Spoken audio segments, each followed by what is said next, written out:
पूरा लोकल। जब से लोकसभा में ये बिल प्रस्ताव रखा गया तब से लेकर हमारा विपक्ष ने कांग्रेस पार्टी ने ये बिल के खिलाफ माइनॉरिटियों को, मुस्लिमों को जो भटकाने का जो प्रयास किया जा रहा है, कल से लेकर हमारे आदरणीय गृहमंत्री और हमारे आदरणीय पार्लियामेंट अफेयर्स मिनिस्टर और हमारे आज आदरणीय अध्यक्ष नड्डा जी के विस्तार रूप से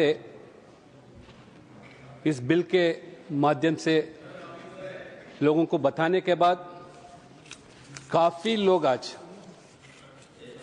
खास तौर से पसमानदा मुसलमान, गरीब मुसलमान, जो मोदी जी सरकार जो एक बिल लाया गया है उसके माध्यम से ये उनका जो तरक्की होने वाला है, ये इसलिए खुश है। ये हमारे कांग्रेस हो, बाकी विपक्ष हो, ये सहन नहीं पा रहे। When it's coming to the bill, sir, this Waqf Amendment Bill, it is not only a legislative proposal. This bill is for accountability, inclusivity, rational reform. There is a proverb saying, sunlight is the best disinfectant. Through this amendment, the sunlight shine into the dark crevices of this mismanagement, opacity, misuse, corruption, and all these things. This is going to be curtailed. Hindi में भी कहावत है, राख को ही चिंगारी बना दिया गया। किस तरह आज वक्त एडमिनिस्ट्रेशन के अंदर जो आज जब भ्रष्टाचार हो या हमारे जो लैंड डिस्प्यूट्स हो, मिसमैनेजमेंट हो, ये सब होने के बाद बड़ी उम्मीद से ये उम्मीद के बिल के ऊपर खास तौर से मुस्लिम महिलाओं ने और गरीब मुस्लिम ने ये मोदी जी सरकार की ओर देख रहे हैं। आज ये चर्चा के अंदर बार बार जो वक्फ की जो बात आती है, शब्द जो उल्लेख किया जाता है, I would like to make it clear as far as my knowledge goes, the word waqf is not mentioned in the Quran, and the waqf is not about the religion Islam. Waqf is about the Muslim society. Waqf is about properties, lands, management, income and expenditure. So then the fundamental question is, waqf a state subject or a religious subject? Should the waqf board come under government or should be under the religious body? So is the fundamental debate before us is in this parliament now. We have been debating for the last 2 days whether it is a state subject or religious body. But this very same debate has been raging for centuries. In the 12th century, Egypt under a Muslim dynasty, the Mamluk dynasty, the state control of waqf was objected by the Muslim clerics and jurists. But when the Turkish Muslim Ottoman dynasty took over Egypt, it was decided that waqf should be under the control of state.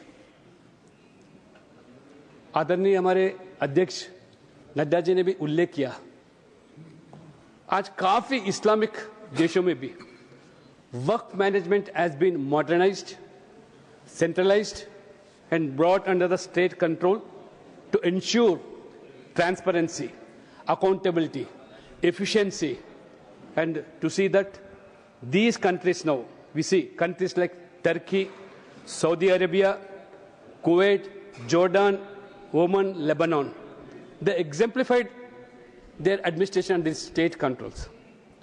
But during the Congress regime in 1995, when this Waqf Act was brought under Section 40, now this is now Waqf is a question about government and its revenue departments.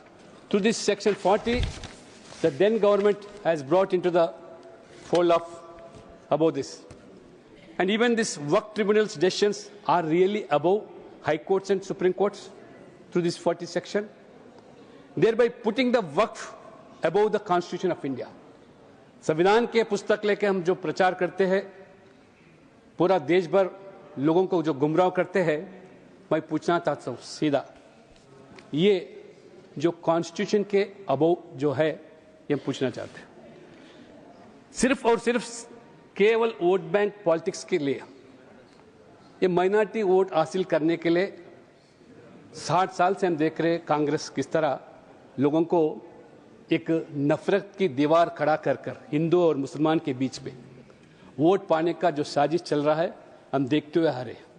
आज मोदी जी ने एक ऐसा कदम आज निर्णय लिया गया, इस माध्यम से आज जो चर्चा जो 3 मुद्दे पे, the 3 most contentious issues rather made as contentious by some parties.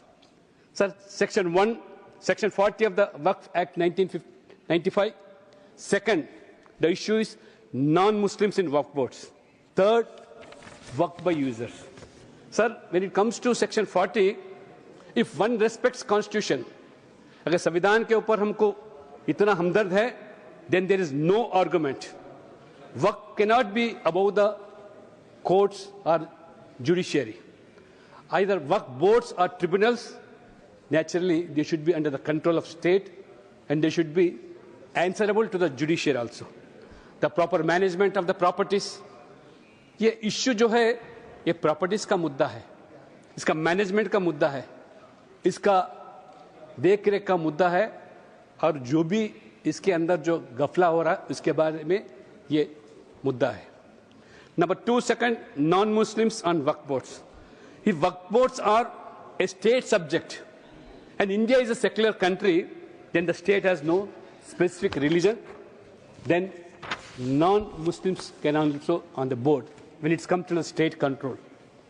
So बार-बार हमारे विपक्ष के नेता और खासतौर से हमारे, मैं जिस प्रांत से आता हूँ हैदराबाद तेलंगाना, हमारे मजलिस नेता बार-बार यही सवाल उठा। आज सदन में भी कई लोग तिरुपति के बारे में, ये हमारे दक्षिण के मंदिर के बारे में, तमिलनाडु के मंदिर के बारे में बार-बार बताया जा रहा है कि ये नॉन हिंदू इन मंदिरों में रह सकता है, ऐसा प्रश्न उठा। हमारे आदरणीय वित्त मंत्री ने, निर्मला सीतारमण जी ने खुलासा किया। मैं भी आपको बताना चाह रहा हूँ तिरुपति के बारे में, बार-बार जो आप जिक्र कर रहे हैं, तिरुपति जो है एक धर्म संस्था है। Tirupati again it comes under the control of endowments department. Endowments is again under the control of state administration. जो एंडोमेंट्स के अंदर एक ही धर्म के लोग उसमें नहीं रहते एंडोमेंट्स के अंदर। और मैं बताना चाहता हूँ टीटीडी जो है, तिरुमला तिरुपति देवस्थानम जो है ये, और हमारे आज लीगल लुमिनरी जो कहलाते हैं वो भी बता रहे थे कि लैक्स ऑफ एकर्स तिरुपति के पास है। मैं आपको बताना चाह रहा हूँ तिरुपति के अंदर टीटीडी के माध्यम से सिर्फ और सिर्फ ये हिंदू हित के लिए आज जो स्कूल्स हो, कॉलेजेस हो, सुपर स्पेशलिटी हॉस्पिटल्स, ये टीटीडी के माध्यम से जो हमारे श्रद्धालु जो करोड़ों रुपए में देते हैं इसके लिए खर्च करते हैं। ये स्कूल, कॉलेजेस, प्रोफेशनल कोर्सेज में सिर्फ हिंदुओं के लिए एडमिशन नहीं है, ये हॉस्पिटल सिर्फ हिंदुओं के लिए इलाज नहीं किया जाता है। और बार बार इसके बारे में जिक्र किया। सत्य साई बाबा टेम्पल के बारे में कल सदन में मैं सुना था। सत्य साई बाबा टेम्पल का भी एक ट्रस्ट है। ये ट्रस्ट के माध्यम से हजारों करोड़ रुपए लगभग आंध्र प्रदेश के अंदर अनंतपुर हो, महबूब नगर हो, मेदक, ऐसे जिलाओं में हजारों करोड़ रुपए खर्च कर कर उनके पीने का पानी का सुविधा दिया, ये सत्य साई बाबा ट्रस्ट के माध्यम से। Again this trust comes under the control of again state. So we should try to understand there is a difference between या वक्फ बोर्ड, वक्फ ट्रिब्यूनल एंड जो हमारे धर्म संस्था के बारे में।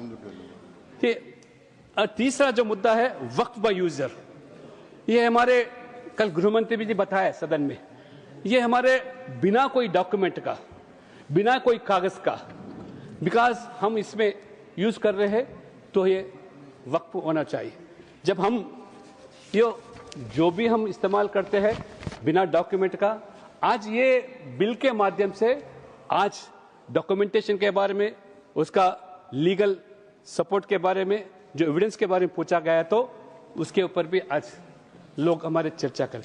एक उदाहरण, one example I like to give sir. Tamil Nadu के बार बार बोलना जा रहा है, the tragedy of Tiruchendurai village in Tamil Nadu is a clear example. A farmer by name Rajgopal tried to sell his land, only be told that the Tamil Nadu Waqf Board has claimed ownership of not just his plot, but the entire village, including 1,500 old Sundareshwar temple. There is no single Muslim is residing in that village. There is no even masjid at all. Entire village they have brought into this Waqf, and almost the Waqf Act went 20-page letter to the Waqf Board saying that this is the village belongs to Waqf Board. I asked this house, is the Waqf Board above the Constitution? Is the Waqf Board above the संविधान के ऊपर है? अगर एक पूरा गांव को और जो मंदिर जो है उसका भी एंडोमेंट्स में जो लाया गया, इसीलिए मोदी जी सरकार ने जो नया भारत का जो सोच के पर इसीलिए ये बोर्ड के संविधान के माध्यम से बोर्ड लाने के लिए किस तरह प्रयास कर रहे हैं। और इसके अलावा एक सेंट्रलाइज्ड ऑनलाइन पोर्ट और टेक्नोलॉजी, एक मॉडर्न, एक ट्रांसपेरेंसी, अकाउंटेबल रहने के लिए भी एक सेंट्रल पोर्ट दिया गया। और सचार कमेटी का 2006 में जो रिपोर्ट, कांग्रेस के जमाने में भी जो रिपोर्ट दिया गया, कांग्रेस सरकार ने गठित किया ये सचार कमेटी को। द कमेटी का रिपोर्ट था, annual income from 4.9 lakh registered properties of Waqf gets only 163 crores annually. That is on an average 2.7% return per annum. ये है उनका लाखों रुपए का, करोड़ों रुपए का ये संपत्ति का, सिर्फ ये गरीब मुसलमान के लिए 163 crores. And not only that, Sachar has made it very clear, with efficient management, marketable use, these properties can generate a return of not less than 12,000 crores per annum. That is in 2006. अगर आज की बात अगर हम सोचेंगे तो कितने हजार करोड़ आज ये वक्फ बोर्ड के लिए प्रावधान हो सकता है। आज की 2025 में 9.94 लाख ये पोर्टल के माध्यम से बताया जा रहा। और हमारे मस्जिद के नेता जो हमारे हैदराबाद के जब सदन में थे, वो भी विधायक थे, मैं भी विधायक था, ये एमएलए के नाते ऐसा प्रश्न करते थे सरकार को, ये तेलंगाना के अंदर 77,538 एकड़ जो है उसमें 57,000 वक्फ का लैंड पूरा इंक्रोच किया गया, ये लैंड ग्रैबर्स इंक्रोच किया गया, ऐसा बताया। उतना ही नहीं, वो डिमांड कर रहे कि मांग किया कि थी सदन के अंदर, यही MIM MLA they demanded judicial inquiry on Waqf board activities, encroachment of lands, irregularities in Telangana Waqf properties, corruption, missing records, and illegal allotments by this Waqf board. And not only that, he has demanded for 100 crores a separate Waqf protection cell to be constituted. अरे जब आपको वक्फ board के अंदर उतना विश्वास है, then why did you demand for a judicial inquiry? Now आज क्या बात करते पार्लियामेंट के अंदर, आज बाहर सदन के अंदर क्या बात करते आपको पता है।